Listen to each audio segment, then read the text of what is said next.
Bismillah, elhamdülillahi rabbil alemin, və salatu və selamu ala rasulina Muhammedin və ala alihi və sahbihi ecmain.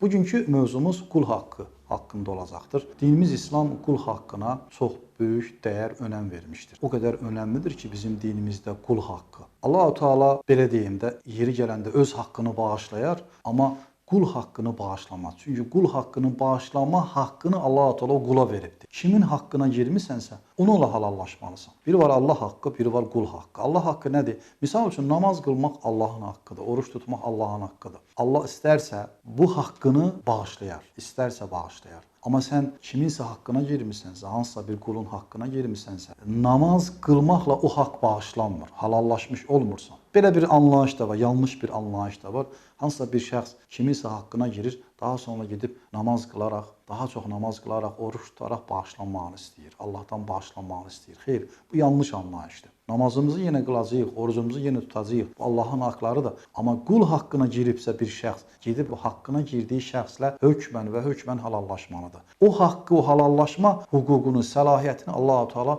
o qula veribdir. Kimin haqqına girmisənsə, onunla gedib halallaşmağın lazımdır. Baxın, bir misal verin bu barədə. Taif səfəri əsnasında baş vermiş bir hadisəni sizə danışacağım. Daha doğrusu Əbu Zura radiyallahu anh rəvayət edir. Allah Resulü sallallahu aleyhi və səlləmdən bu hədisi bizə deyir ki, Əbu Zura radiyallahu anh bir gün Allah Resulü sallallahu aleyhi və səlləmin Kasva adlı dəvəsini hazırladım.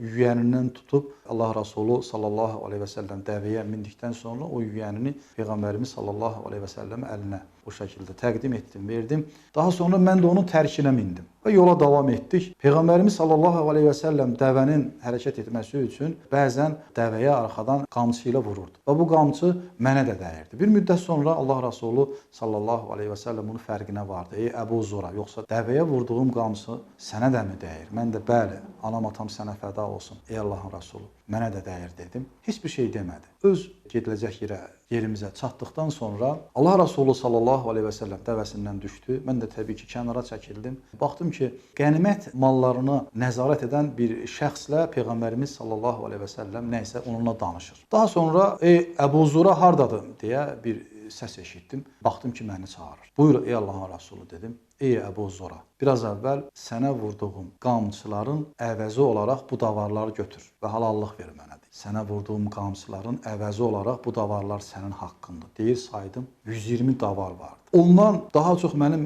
həyatımda malım olmadı. Nə malım var idisə elə Peyğəmbərimiz sallallahu aleyhi və səlləm verdiyi o mal idi. Demək ki, Allah Resulü sallallahu aleyhi və səlləm qul haqqına bu dərəcədə əhəmiyyət verirdi. Halallıq alması üçün 120 davar belə verməyə razı idi və onu verdi halallaşmaq üçün.